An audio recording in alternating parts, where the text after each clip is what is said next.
Yooyyaa ashama akkam jirtu nagaa keessanii akkaminumaan Oromoo jirtu jenne jirra arra geenye sinin jenna sinillee baga jiraattanii baga nagaa taatanii hedduun isin galateeffadha. Subscribe naaf gootanii jirtu shares warra naa gootan galatooma isinin jedha. Guyyaa irraa wanta isin qabadhee dhufe wanta nufi kiyyaa itti fayyadame wanta nufi kiyya na fayyade isin qabadhee dhufe isin qooduudhaafi kanaaf na wajjin turan affeerraa kiyya. Egaa guyyaa irraa wanti isin qabadhee dhufe waan ajaa'ibaati kana jechuudha. Qibaatiin kuni mataa keenyaaf baay'ee barbaachisaadha. Baay'ee isin fayyada. Qibaatii kana mataa keessaniif bitadhaa dibadhaa.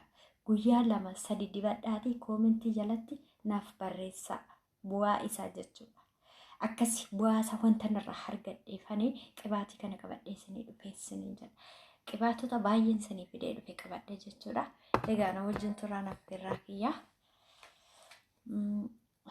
Kana warroonni mataan keessan jala goggogee isinii filamuu didee filaan seenuu didee egaa mataa keenya filaan yeroo tokko nuuf seenu nu rakkisa jechuudha. Walitti xaxame warroonni wantoota akkasiitiin rakkatan kunu inni kuni mataa keessan addaa isinii hiikaa jechuudha. Egaa ammallee inni jira kuni shaampuudha. Shaampuu kanaan dhiqadhaa. Kanaan jechuudha. Isa kanaan egaa viidiyoo yeroo nu jechaa jiru natti hin tolu. Kanas isiniin jedhaa. Akkasi kanaan dhiqadhaa.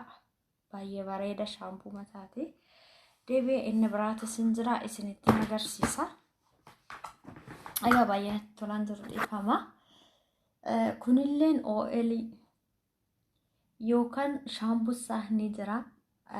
Qibaatiin isaa tarree ni jira jechuudha. Yeroo dhiqattanii raawwattan kana dibisbisitti gootan yeroo filattan baay'ee tokko mataan keessan isinii laafaa baay'ee tokko mataan keessan isinii ciisaa isiniin jedha. Wantoonni amma isinitti agarsiise kuni baay'ee bareeda isiniin jedha. Keessattuu kana lamaan yeroo fayyadamnu baay'ee bareeda. Kuni beekaa kuni OL jedha irratti qibaatedha jechuudha. Kun immoo shaampuu avokaadooti jechuudha. Baay'ee si fayyada. Baay'ee isin gargaara. Kanaaf itti fayyadama obboleewwan koo isiniin jedha. Waan na dhaggeeffattaniif galatooma. Oraa bulaa deebana isiniin jedha. Nagaatti.